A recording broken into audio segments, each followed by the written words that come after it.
Weapons might be the most emotionally gripping horror film of the year. And it's not just because of the jump scares or the gore. It's because it skips the setup and drops you straight into feelings you already know. Grief, fear, and desperation. Today, I'll show you how Zach Cregger uses emotional priming to make a simple story hit like a gut punch. And while I don't think it's really about gun violence at all. So here's the setup, no spoilers. A small town is shaken by a tragedy involving children, but instead of explaining what happened, the film throws you into the aftermath. The characters are already grieving, already afraid, already desperate. And then the supernatural horrors begin. This is the magic trip, skipping the origin story. Superhero fans say, don't tell me Peter Parker's origin. I already know it. Yes, I agree. We don't need to see Uncle Ben die again and again to feel Peter's struggle. Weapons does the same thing, but instead of a beloved hero, it taps into one of the most emotionally loaded stories in modern America, a mass tragedy involving children. Now, the film never says mass shooting once, but you've seen the memorials, you've heard the slogans, your brain connects the dots instantly. We've already lived these emotions before, in real life or through the news coverage. The director doesn't waste time manufacturing them. He starts with grief and builds forward. That's emotional shorthand done right. Your mind fills the history, your memory supplies the reasons, and your emotions are already primed.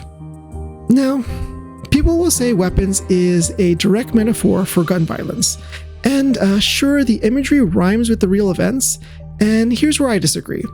In real life, mass violence can be committed by someone with no special skills. In Weapons, the violence runs through a completely different vector. Rituals, artifacts, and yes, even a magical tree.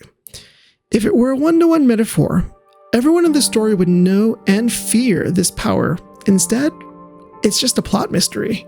So, the moment people cite as proof is going to be this dream sequence where a grieving father sees children running, then looks up and sees a massive semi-automatic rifle in the sky. But in context, I think it's a subconscious processing moment. It's the father realizing that the kids are weapons. You could swap the rifle for a sword, a dagger, or a pistol, and the scene still works. It's a metaphor, not a manifesto. And here's where I have to acknowledge my own bias. I saw Weapons in a theater just 2 minutes from the Walmart where a mass shooting happened about 6 years ago. That's not something you really forget, and it's very triggering, pun intended. So when the film tapped into that grief, fear, and loss without spelling it out, my brain didn't need the setup. It was already there. When I saw a memorial with the Maybrook Strong on it, I immediately thought El Paso Strong. And that's the thing that the emotional priming does. Sometimes the movie isn't building this fear from scratch. It's pulling from what's already inside you. Weapons proves you can skip the exposition and still land hard if you know your audience's emotional experiences. Superhero fans say they don't want an origin story. Well, here's a horror movie that listened. So, what do you think? Is Weapons making a direct commentary on gun violence, or is it just using emotional priming to tell a completely different story, and I'm just bringing my baggage to this whole conversation? So, let me know in the comments.